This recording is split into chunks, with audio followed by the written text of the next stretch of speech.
Right. So very quickly, okay, let me just give 1 more minute. Let this number be 40. I need more people on the call. I need more people on the call. Go into your GSAG and bring people here. This is how you guys get your attendance. So, like, I mean, the academy is still on. We need more people on the call. Hi, Precious.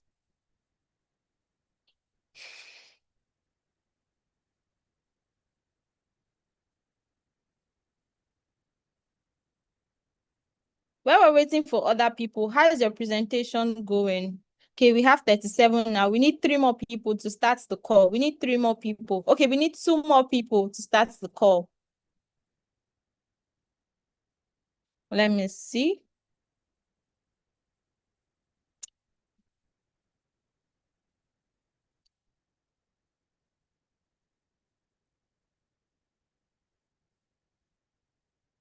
If you are not on the call right now, go into your GSAG. If you guys are not on the call right now, you are wrong.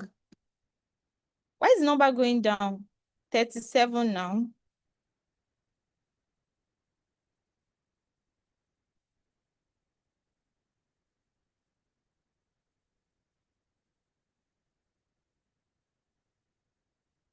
Okay, so 38. So we are 20 minutes past 8 p.m. and I want us to begin right now. So good evening, everybody. You're welcome to this open session. And I mean, this evening is one of a kind because I mean, I feel like you guys are very special because we have like one of a kind facilitator, right? This evening I spoke to him and then I asked that, oh, do you have a bio? How do you want me to introduce you? And he's like, oh, I'm an environmentalist. I was like, no, I cannot do that. Oh my God. Why? Because this person is a pioneer. Like everything you can see right now, everything you're like benefiting from, right? It started from this person, right? And it's such a privilege to, learn directly from, our executive director, the founder of Plugin Nigeria. Like, oh my God, my head is blown, like my mind. So you guys, are you excited? Are you excited or what? I can't see the excitement, right? I can't see the excitement. Like we have the executive director and the founder of Plugin Nigeria. Like the reason why you're at Brain Switch Academy is because, someone took that mantle, right? Don't mind me and my spiritual word, but someone took that leap, to start something out and all of that. So,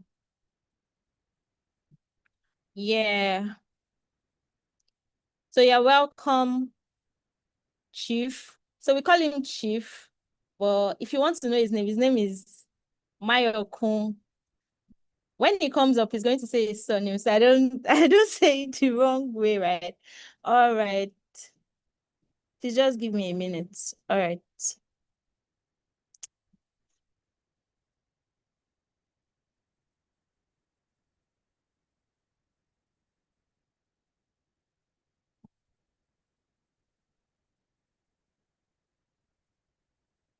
All right.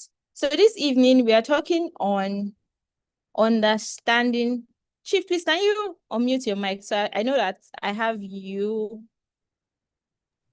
Yeah, hi, Oh, okay. Yeah, Hi, Chief. Good evening. good evening. I I am can't. here. Oh, okay, okay. I can't really hear you. Like, we need to see the excitement. We are so excited to have you, as you can see. Like, are you guys excited? Let me see the excitement again. Like, can you see Chief's face? Is excited and happy, to be here with you guys and all of that. Right. So, how are you feeling this evening? Oh, is that for me? Yes, for you.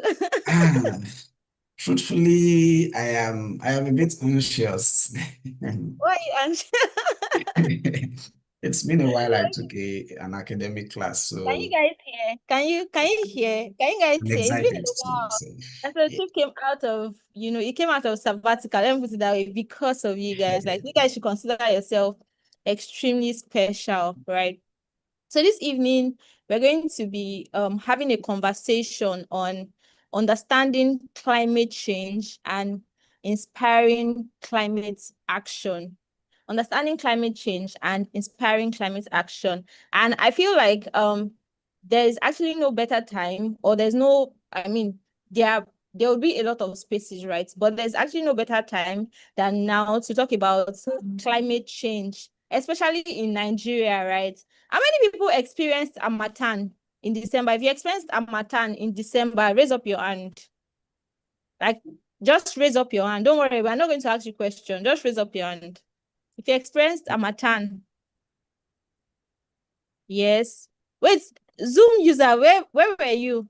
Two people have find that. What part of the world are you? Are you in Nigeria? You can type in the comment section. Are you in Nigeria? What part of Nigeria are you if you're in Nigeria? Okay, but generally, I mean, I didn't experience Harmattan in December. I even saw rain. Okay, you're in Zaria. Well, it's kind of like normal, like for it to be cold. Maybe let's not call it Harmattan, because even when you're in the north, like when it is hot, right, in the south and all of that, right, it's kind of like really cold, right? But like, I mean, I didn't experience Harmattan. I experienced rain. It felt like, for me last year, it felt like rain fell from the beginning of the year till the ending of the year. And even this year, January, that took off, rain and started again. So the big question is, what exactly is happening? And I mean, I think we saw a bit of Harmattan. I think the ending of January or mid-January, right? We saw a bit of Harmattan, right? And everybody was like, Harmattan is supposed to have happened in December. I remember when I was still very young, when I was I mean, I'm still young, but like I remember when I was a child, right? And then, every December, I just know that you have white lips, patched lips, and all of that, right? But what exactly has changed? What caused the shift, right? And that's what we're going to be talking about. That's what, Chief is going to be enlightening us about this night. So, Chief, what exactly do you think climate change is about? What exactly is the idea of climate change? Is it just another opportunity for the white people, in quotes, right, to collect our money or to colonize us again or something? What exactly is the idea of climate change? And um when you explain that, how does it affect we climate enthusiasts and say educators, kind of, how, like, where's that point where we know that, okay, this is what we're supposed to do because climate change is happening in this particular way? Okay, thank you very much, Priscilla, for having me this evening. And thank you, everyone. It's really, really a pleasure to be here again. It's been a while. I participated in a Queenswich Academy. So kudos to all our GSAMs and the academic coordinators. And I'm pretty much excited to be here this evening. So I have been making a lot of jokes, anticipation, inviting people for this session. And I was, as Priscilla was doing the introductions and all of that, I heard her mentioning all the GSAG names, and it sounded very interesting. So, and she particularly said something that I can see a lot of vultures. So in case there's anybody joining this call that is not a participant of the academy, please feel safe, you're safe. So I want us to do something to show that we are following. So I want you to type the name of your GSAG, but you would say I am a, then you end it with the name of your GSAG. We can do that in the next 1 or 2 minutes in the chat room. So I am a bee, I am an earthworm, I am a dung beetle, I'm a fungi, I'm a vulture, I'm a bacteria, I'm a bee, I'm a dung beetle. Okay, great. Thank you. Thank you for your responses. Now say it to yourself. Just read it out. Read your sentence out. I am a vulture. I am a bee. I am a dung beetle. Like, please don't say it so loud. So people with you, people around you will not think something is perhaps wrong. Okay, I am an ant. Oh, we have an ant GSAG too. I'm seeing just one ant here. Interesting. I am an ant. All right, all right. Really interesting names you have for your GSAG, and I hope that the academy has been interesting and worthwhile so far. I know it is very demanding. I know it's stressful. I know it puts you on the edge of your seat and all that. But it is just 2 days to go. So I hope that all of you to graduate on Saturday from the academy. I actually said it out loud. My sister is looking at me somehow. I hope she understands. All right. So Priscilla, let's get into climate change this night. I'm going to I don't have a presentation because I want you to follow. So I'm going to be using a whiteboard instead. Um, I'm going to share that in a moment, and I would like you to confirm if you can see my whiteboard.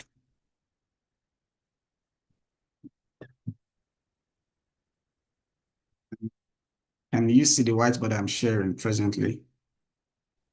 Yes, we can see. All right, let me wait for a couple of comments. Okay, great, great, great, great, great. So we are going to class this evening, and I really hope that you enjoy this session and you understand climate change differently than you have before this class tonight. Okay, please don't write on my whiteboard, though. Please, please, please, it's for me. Nobody should write on it. Thank you very much. Hey, Opeyemi Ojebode, you are writing on my whiteboard. Where's the eraser? You guys don't write on my board. Rafiat, you are writing on my board. You are students, you are in class. Hey God. Okay, so while everybody is getting settled in, so the term is climate change here. Climate change. So there are two words, climate and change. So what is climate? What is change? Change is change. Everybody knows what change is. Change is sometimes when they say define change, people say change is the only constant thing. But change is, variation in something. So climate change, climate variation, and all of that. So, but let's the key word here is the climate. So let's break that word down. What is climate? Can anybody, if you want to answer, just raise your hand and I would unmute you. Or you can type in the chat room. What is climate? So we are presently defining climate. What is climate? Anybody?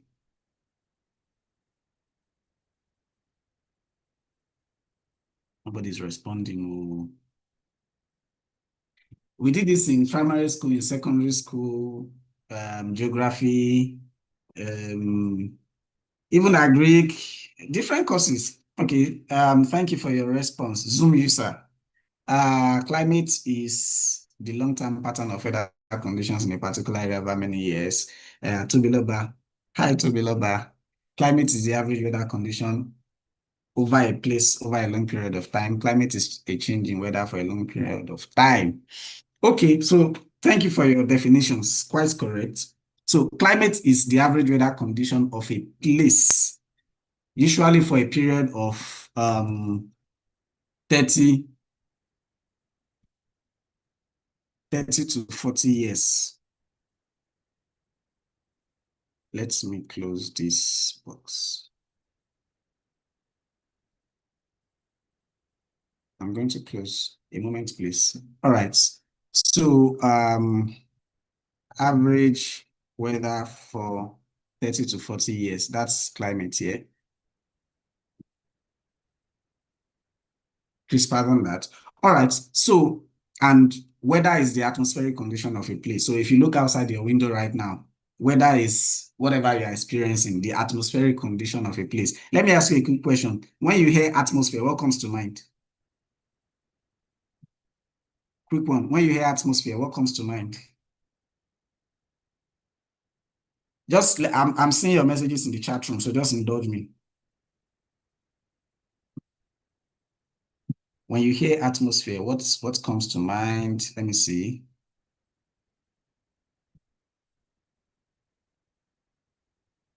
The sky. Okay, please, I need you to be more responsive so that we'll move quickly. Atmosphere is layers of gases surrounding the earth and all that. Okay, great. The sky. All right, great. So weather is the atmospheric condition of a place. So wherever you are right now, whatever you're experiencing, whatever you're feeling in the atmosphere or in the space around you, that's the weather. And climate is the average weather condition. If you are just joining, please take care not to write on my whiteboard. So climate is the average weather condition of a place for 30 to 40 years. So very importantly, at 30 to 40, at these numbers, 30 to 40 years. Please, are you following me? So let's keep these words in red. So that means that we expect climate to change every 30 to 40 years. In case you have not really thought of that before, climate is average weather condition. That means it's a series of weather patterns for a period of 30 to 40 years. So if we are giving it that timeline of 30 to 40 years, it means that we expect or we may see that the climate in the first 30 to 40 year period will be different from the climate, may be different from the climate in another 30 to 40 year period. I don't know if anybody on this call is up to 40 years or between, maybe we have a couple of persons over between 30 to 40 or under 30. So it's possible that if you're under 30, for example, it's possible that you have been experiencing one climatic condition or style. Please leave my chalkboard alone for since you've been born. And it's possible also that you have experienced different climatic conditions. So if climate is expected to change every 30 to 40 years, then why is the term climate change an issue? Climate, 30 to 40 years, then we expect it to change. So why is the term climate change an issue? Why is it a big deal? If naturally we expect that it's supposed to change after a period of time, after this number of years, we should know that this climatic condition is different, separates this era or this number of years from another climatic era. So, and the simple answer is something you already know, you may already know, you have heard, you have mentioned, you have talked about yourself. It's that human activities are rapidly contributing to the change in the atmospheric condition, and it's making the earth inhabitable, too hot, too cold at times. Harmattan disappears. Priscilla was asking about harmattan earlier. I remember in Ibadan, in my area in Ibadan, we experienced harmattan for just one day, and that was late January or early February. So it's causing flooding, drought, and desertification. So human activities is causing or are causing the climate to change faster than it should. That's the situation. But now, if let me ask you a question. Do you believe, just answer me in the chat room, do you believe this climate change is happening right now? Do you believe climate change is happening right now? Anybody? Yes, yes, you believe climate change is happening right now. Okay, thank you for your response. So what if it's that I don't know if anybody is willing to share their age. Okay, let's assume somebody is 30 years old. Let's assume somebody on this call is 30 years old.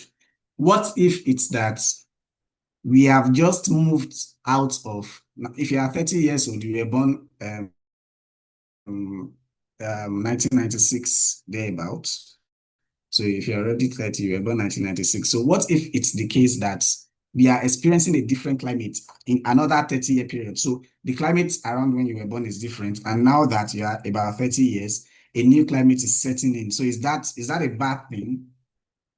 Really, if it's naturally occurring, it's not a bad thing. I don't know if you understand what I'm saying. And it could be that if you are 20 years old, because maybe you were born in the middle of we define climate as a 30 to 40 year period. So maybe you were born in the 20th year of a 40-year period. So if you were born in the 20th year, so if you live another 20 years, that means the climate will change. So what if that is what we are experiencing right now? Since climate is expected to change naturally. So what if I'm just existing in that period or in the year when climate is changing naturally? Is that the case? Mostly, no.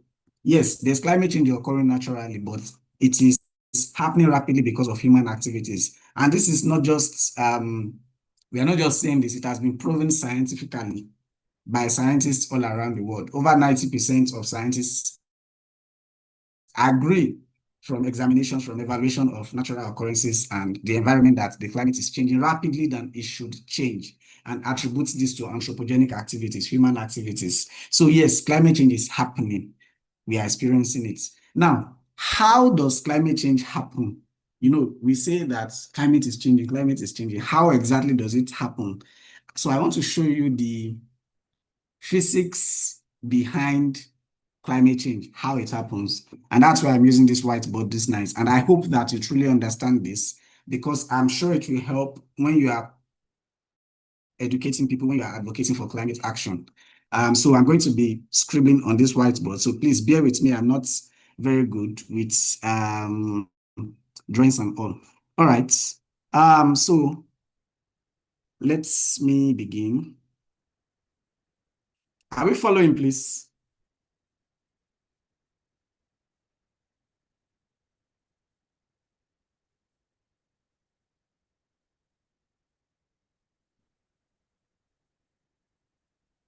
Are you guys still seeing my whiteboard right now? No, we can see you. You can see me. No, can you see the whiteboard? Okay, yes, it's coming on now. Okay, you can see. Okay, I think it's here now. All right. So, oh, come on. Sorry, I closed it mistakenly again. So I just want to show us the processes, how it occurs naturally, how climate change occurs. So now this is our Earth. Please, again, pardon my drawings. And I hope that you know that we live on the Earth and not in the Earth. I hope you know that. Please, let's be careful not to write on the screen. So we live on the surface of the Earth, so not in the Earth. Okay, so I'm just going to scribble a human staying on the Earth there. All right. So we live on the surface of the Earth, and yeah, inside this Earth is the land, the soil. You go deep down, you get to the core of the planet of the Earth. So now around the Earth, let me see if I can zoom out properly. Please don't write on my screen. Oh. Okay, so I'm just going to do this. So there's a layer of gases. Somebody defined atmosphere as a layer of gases surrounding the planet. So there's a layer surrounding the planet, right?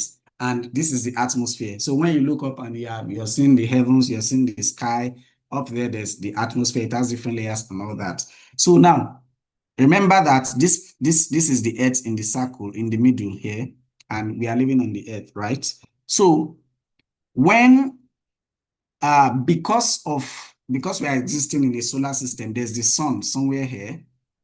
Let's put the sun here, and you know how the sun can be shining, shining, shining, shining, shining, shining, shining. All right, and our Earth is powered by rays of light from the sun. If we do not have the sun, and if we are not perfectly placed in this distance we are to the sun, we may freeze to death. If we are too distant and if we get too close, we may burn to death. But that's not the key thing tonight. So this layer of gases surrounding the planet, they naturally occur in nature. And these layers of gases, they are called greenhouse gases. So they exist in this atmosphere. So we have greenhouse gases here. Let me type that. I'm just going to call that GHG.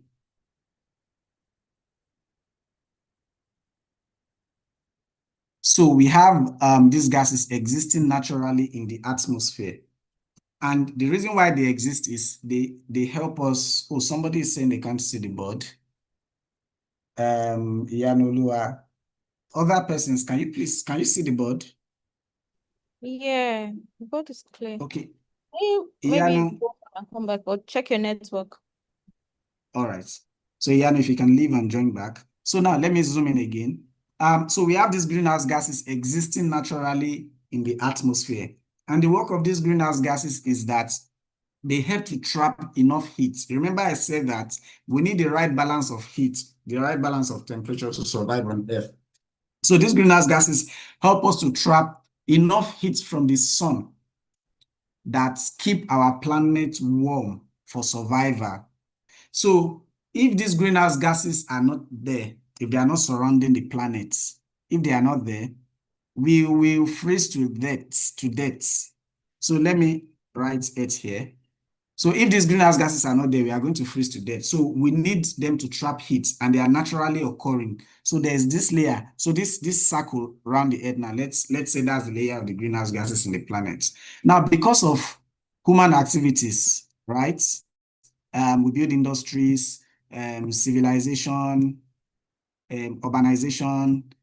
Those are the three key things: industrialization, civilization, urbanization. So because of our activities on the planet, we now emit gases that we call greenhouse gases. So I know many of you have heard and know that greenhouse gases cause climate change or contribute to climate change.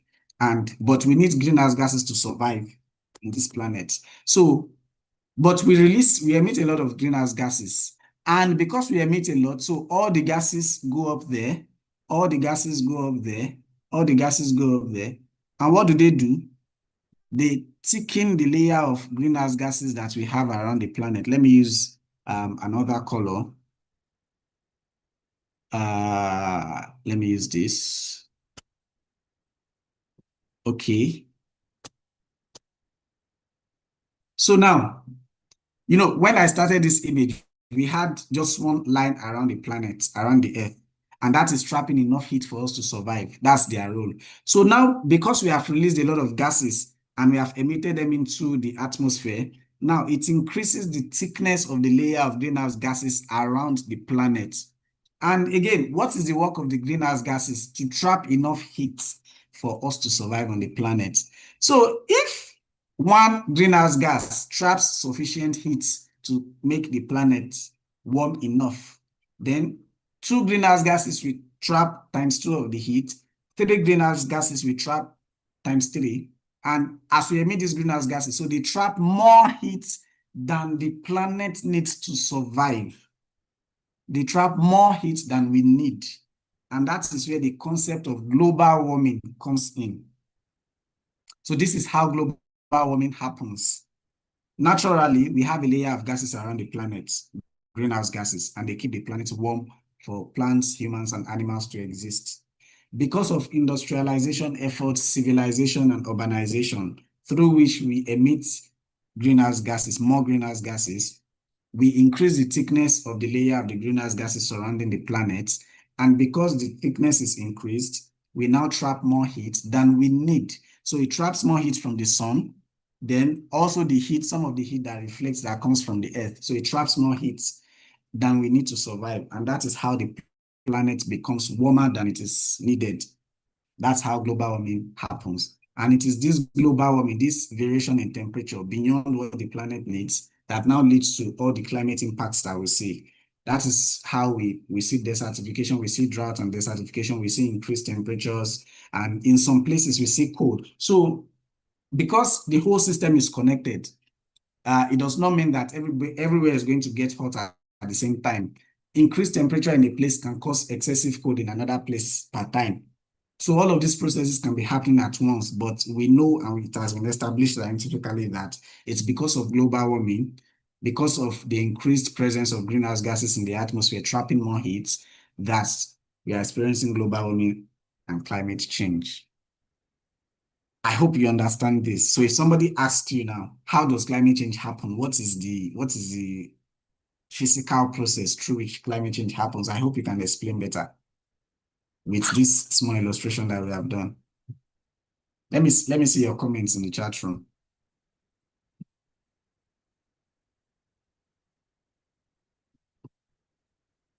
I'm not seeing any comment though.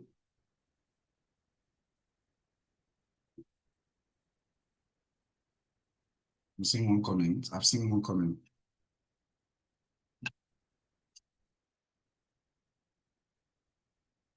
All right. Great. Thank you. So now that we understand how the climate change is happening, so let's leave all these layers of greenhouse gases and come back to the planet.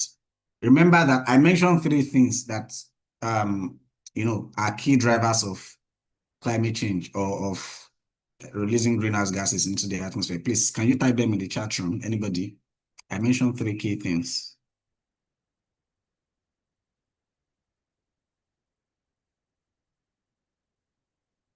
Urbanization is one. Thank you. Two more. Civilization. And one more. One more. Industrialization. Thank you very much. Yeah, so everything you want to think about that causes climate change contributes to emission of greenhouse gases. They can be categorized under these three things. Some persons would even categorize industrialization and urbanization under civilization, or civilization and industrialization under urbanization. But everything falls under these three categories. So that means that the problem is not in this red circles, in this red patch of greenhouse gases surrounding the planet. The problem is down here on the planet Earth, where urbanization, civilization, and industrialization is happening. So now we understand climate change and how it occurs. And so urbanization, civilization, industrialization, what are the processes that release greenhouse gases? Can you give me examples of anything that you know that releases greenhouse gases? Any process, anything, things we do that lead to release of greenhouse gases? And you would see that they fall under urbanization, civilization, industrialization. So examples, please. Activities that lead to release of greenhouse gases. Burning of coal. Coal. Fossil fuels burning. Okay, burning of fossil fuels.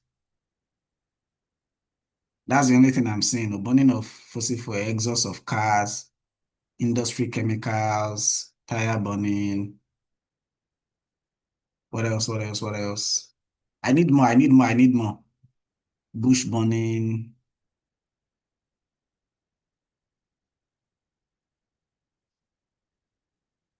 What else? It's only burning. Industrial wastes, burning of dunghills, cutting down of trees, deforestation. Thank you. Deforestation, something different. Air conditioning, exhaust. I'll speak to the air conditioning exhaust. Thank you, Jennifer, for mentioning that. Okay. Waste decomposition, deforestation, release of CFCs, chlorofluorocarbons. I'm going to liken that with the air conditioning exhaust, and I'll speak to that briefly. Poor waste management, deforestation, smoke from exhaust pipes. Thank you very much for your responses. Now, let me quickly address air conditioning exhaust and release of CFCs. CFCs are chlorofluorocarbons.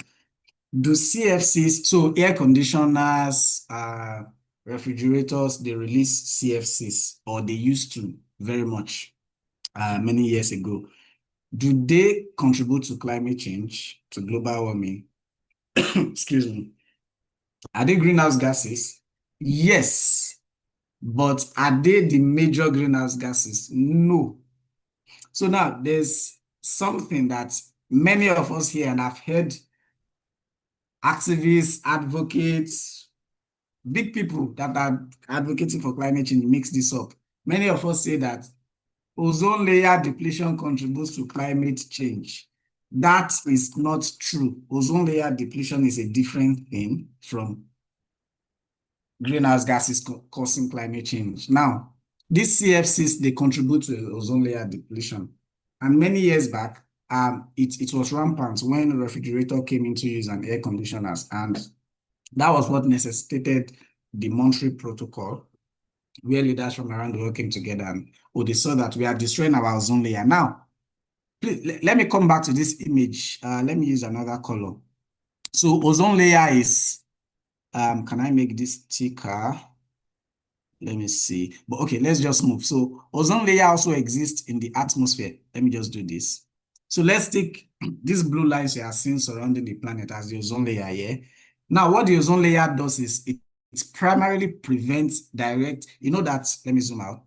See the sun and its rays. So the ozone layer prevents the direct rays of the sun from hitting us on the planet. So it absorbs it and it bounces some of them back. So some of the greenhouse gases also do that, but ozone layer was primarily affected by CFCs, air conditioning releases, CFCs from air condition and refrigerators. So it was depleting, the ozone layer was depleting, and we were getting hit directly by rays from the sun. So when the sun is shining these days and you say the sun is very hot and all that, you are feeling it more. You are not feeling it. We still have an ozone layer. If the ozone layer is not there, we are going to feel it more. And even if we don't feel it more, because of the absence of the ozone layer in that patch where the sun is shining through, it will lead to, there will be radiations that affect our health, cancers and all of those things. So the CFCs were depleting the ozone layer, then the Montreal Protocol held. People came together and everybody adjusted in the way refrigerators and all of that were produced. And now the ozone layer is actually healing. It is healing. If you have not heard that before, the ozone layer is healing. So ozone layer depletion is not what is causing climate change. Please don't be caught saying that. So, and it would even interest you to know that ozone itself, ozone is O3. Ozone itself is a greenhouse gas.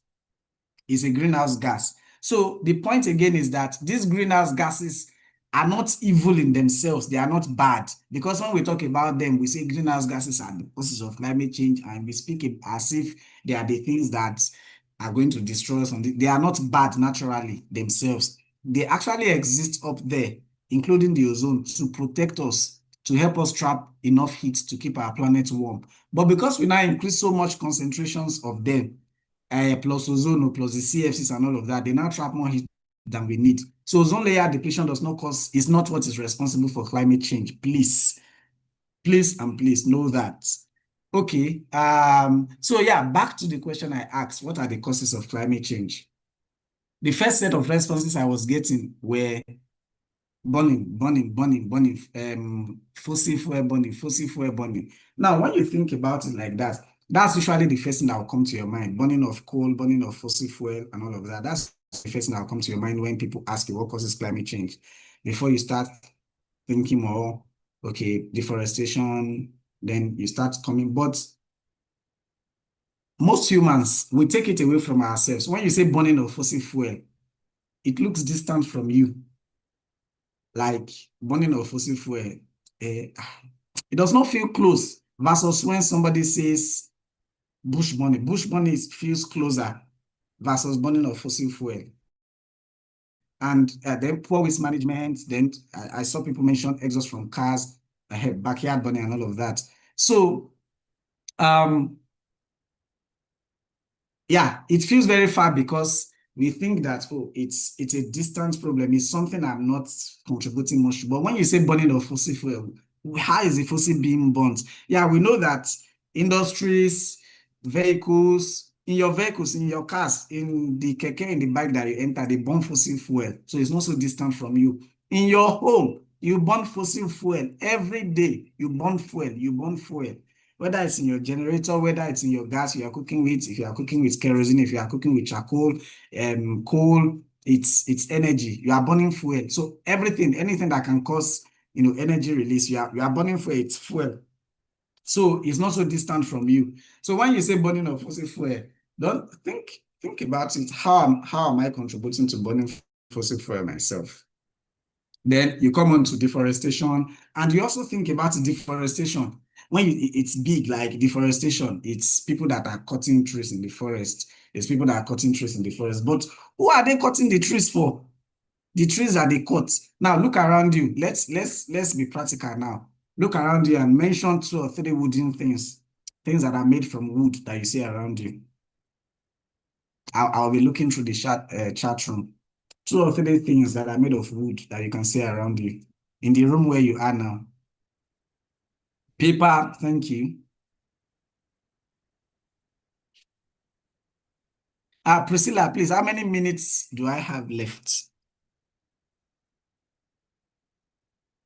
Paper, table, chair, the bed, tissue, jotter. Okay, tissue, jotter, paper, textbook, carton, all of those, let's classify them as paper. Bed frame, furnitures and fitting, my wardrobe. Okay, great. Priscilla, please, how many minutes do I have left? So now, wooden spoon, yeah. So now, again, when we say deforestation, it appears distant from us, like I don't go to the forest to cut tree. But why do the people that go to the forest, why do the people that deforest, why do they deforest? It is to make these things that we use in the house, these things that we can see around us. Again, we are not so distant from the problem. Then when somebody says exhaust from cars, some of you, I don't have a car. I'm not contributing. I don't have a car. But you enter vehicles, you enter keke, you enter bikes, you fly on the plane. So again, is it so distant from you? No. So next time when somebody asks, or when you are in any meeting and they are talking about climate change, always, or when you are part of any conversation, when people talk about how mention burning of fossil fuels, deforestation, and exhaust from vehicles and all of that, just try to bring the conversation back to them. Who burns fossil fuel? Who are the people that burn fossil fuel? Those that extract fossil fuel, why do they extract it? Is it not because they want to provide it for people like us who would use it? Okay, great.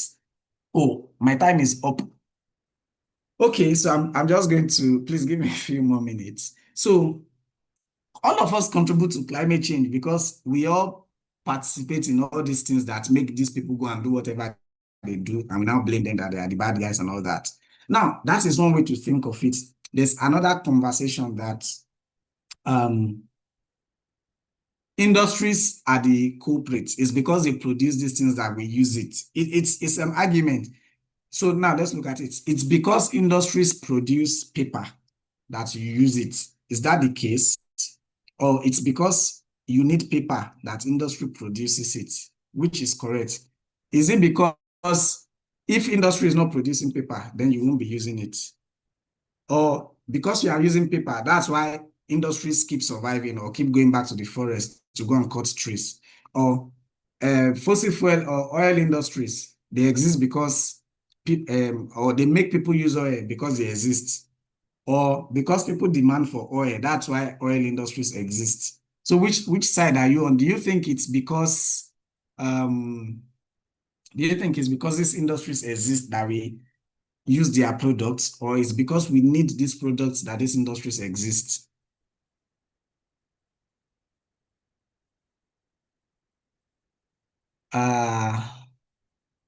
Okay, so it's an argument, a serious argument to be had. I think somebody wrote melting of glaciers due to global warming. Yeah, that's one of the impacts of climate change. That's one of the impacts of climate change. So it's because industries produce them. Somebody is saying that it's because industries produce that we use. Another person is saying that we are the cause of fossil fuel.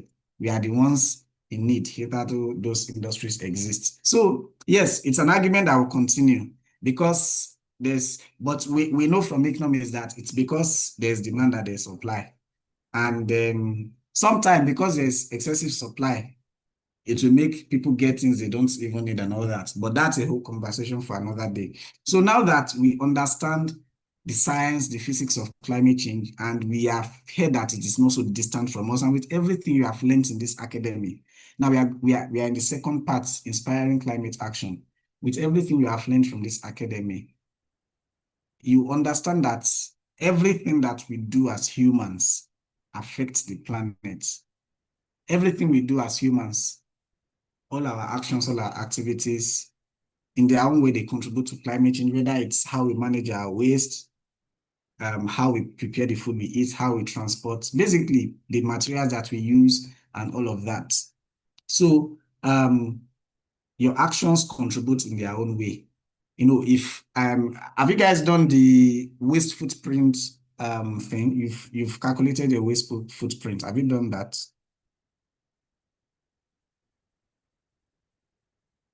I see this question from you. But what if industries produce an alternative, something sustainable in the first place? Yeah, thank you, John Akonde, for that. I'll speak to that shortly. Okay, you have done that. So I hope that when you carried out that exercise, you were able to see that if I don't sit down to think about this, if I don't consciously and intentionally think about this and assess this. I would not know that, oh, I have this much impact. And even maybe when you assess that, you still feel like, oh, it's just a few nylon bags. It's just two. It's just they are generated daily. But you think about the power of numbers, that if everybody generates one nylon bag a day, there's over 8 billion of us. That's 8 billion every day. And that's just your waste footprint. There's your climate footprint, where we are talking about, the impact that nylon that you generated as your waste. Let's stay on the waste. There's a process that went into the production of that nylon. Nylon, plastic, I hope you know they are produced from petroleum. Not rubber. Many people usually say rubber. They are produced from petroleum. So let's pick that nylon. If somebody says, I generated only one nylon today, what is the climate footprint of that nylon? The climate footprint of that nylon begins from when extraction of the oil that was used to make that nylon. All the greenhouse gases that were emitted in the process of the extraction of the oil that was used to make that nylon, then all the energy, all the greenhouse gases again from the production process of that nylon, from the transportation process of that nylon to you. So there's already 3 points: extraction, production, transportation, before it gets to your hand. And after you now discard it again, after you dispose it. So when you think about things like that, when you think about all our engagements like that, you are not just looking at this final product that, oh, I bought gas today, or I entered keke. A lot of things has gone into that keke, from, again, the extraction process of the materials that we used to make that keke, to the production, to the transportation, to your use, and the post-life of that. So that is, when we are talking about climate footprint, that is the whole something that we are looking at. So if everybody begins to get conscious of that, as we have tried to make it get conscious in this academy, and to now start thinking of things differently, to use less items, to use less materials, then we will be making progress. Somebody mentioned that if industries start producing alternatives, yeah, and that alternatives are becoming common now, though they are still more expensive, but we are making progress. And that started because we started to have the conversation about climate change and climate action. That's okay. These are real issues. These things are happening. Climate issues are happening because of how we are interacting with the planet. And we want a shift, we want a difference. And people started inventing innovatives, alternatives. I mean, now these alternatives may not be the best yet. An example is paper straws. I don't know if any of you have used paper straws. It can be a mess sometimes. Sometimes it can get very wet before you finish your drink and all that. So, but the thing is, we are making efforts. We are having the conversations. We are awakening the consciousness of people with, having these conversations and talking about them and putting it out there. And industries, individuals are making intentional efforts, well, at least it appears that they are, to try to do things better. Now, you're participating in this academy. I don't want you to necessarily think that, oh, after this academy, I'm going to go and, I'm going to, all the industries around me, I'm going to go and talk to them. I'm going to go and campaign against them. You can do that if you have the power, the wherewithal, the energy and all that. But let's begin from home. As we say that charity begins at home. So I say that there are 3 key things to cause a shift. If we want to change climate change, hopefully we can change climate change from individuals, from institutions, and from industries. Now, individuals is you. Institutions is the governance and the politics around climate change. And industries are, the factories, the people that usually come to mind when they say who causes climate change, all those big industries that come to your mind. But is that directly under your control? No, at least for now. Institutions, are you in a position? Are you in the government? Are you in a leadership position where you can influence all the changes that we need? Right now, maybe yes, maybe no. But there's one thing that is certain at all times. As an individual, you can do things differently. You can do something different. And that is why we are doing this Green Future Academy. We want to awaken the consciousness of every individual that participates in this academy. This is the 32nd cohort. We have trained over 2,000 persons from, over 20 countries. And our simple task is we want your green consciousness to be awakened, so that in every day as you are interacting with the environment, your mind is constantly and consistently processing that. How can I interact better with the environment? How can I generate a little less waste today? How can I reduce my emission today? How can I be more environmentally friendly today? And how can I also spread this message? As your consciousness has been awakened, you need to awaken the consciousness of others. Remember, I mentioned individuals, institutions, industries, 3 I's. I think I've been doing a lot of threes today. So 3 I's. Now, if the individuals, if their consciousness is not awakened, if their mind, if their orientation is not shifted towards taking climate action, there's no way that institutions and industries are going to do any better. You know why? Because it is individuals that exist in institutions, it is individuals that exist in industries, it is individuals that run institutions and industries. So if because of this Greenwich Academy, we have been able to awaken your consciousness as an individual, when you now begin to serve in institutions, when you get to positions of power, when you begin to work in industries, then you can influence better the processes there in those setups that contributes to climate change. You can know that, okay, this is how they used to do things in this industry, in this institution. But now because I am here and I have this consciousness, I am going to influence this and we are going to do things better. And doing things better does not mean that you go from 100% greenhouse gas emission to 0% in 1 year. It's a gradual process because we still have to live and we still have to exist as humans. And we've been saying, urbanization, civilization, all of those things are the things that brings us an economy, and we still need to survive, we still need to live. But it is very important that you take whatever we have taught you in this academy seriously, and you know that you are enough as an individual to influence institutions and industries. We are influencing you now so that you can eventually influence institutions and industries. And I'm going to close now. I'm going to close with 2 things. Number 1 is that sustainability is the whole goal. Sustainable development, sustainability is the core of everything that we are doing. I saw that you guys did assignments around sustainable development goals and all that. Now, sustainability is not a destination, it is a journey that we'll continue to be on. And that is why we are not saying that you have to come from 100 to 0 in the number of ways you generate, but that you are making intentional efforts every day to reduce it from that 100, and you are gradually coming down and you are reducing your negative impact on the environment. So keep in mind that sometimes if you are feeling like, oh, I should totally stop this, it may not be easy, but sustainability is a journey. And finally, again, because we have said that the consciousness of the individual needs to be awakened so that this individual can influence institutions and industries. Now, if you are in an institution and you're working in an industry, you are just one person. You cannot run an institution alone. You cannot run an industry alone. That means there's a couple of other individuals that are going to be working with you. So what then do we need to do? We need to awaken the consciousness of these other individuals. And that is why the wrongest thing, the biggest thing you can commit after coming to the Greenwich Academy is that you keep this knowledge to yourself. That's why some of the tasks, I think you have done one task where you had to go and speak to somebody.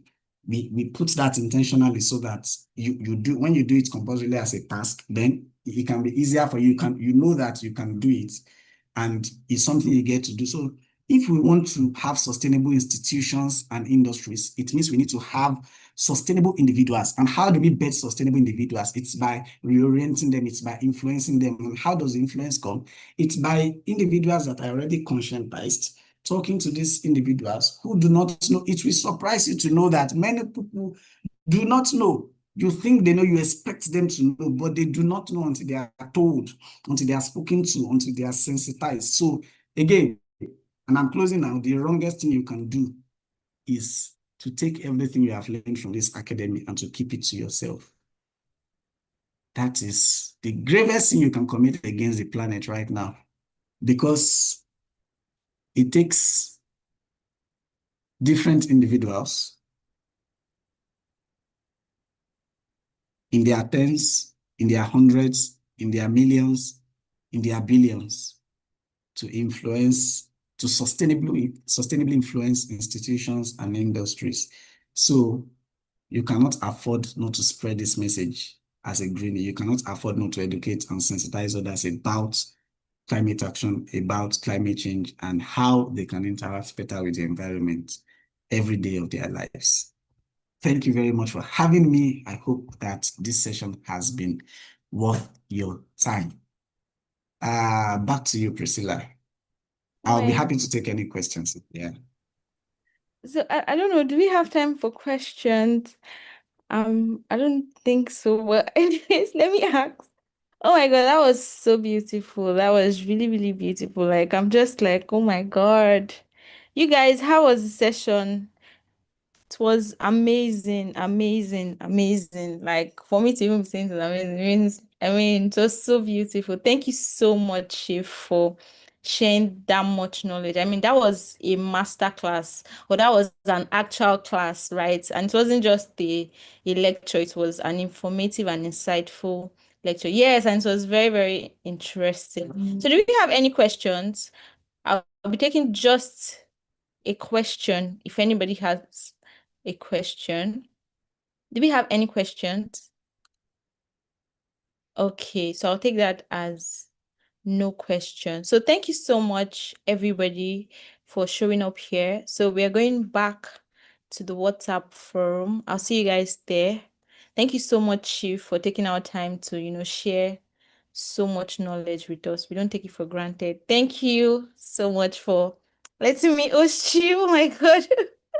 Anyways, thank you so much, everybody. Let's converge back on the WhatsApp platform. Bye now.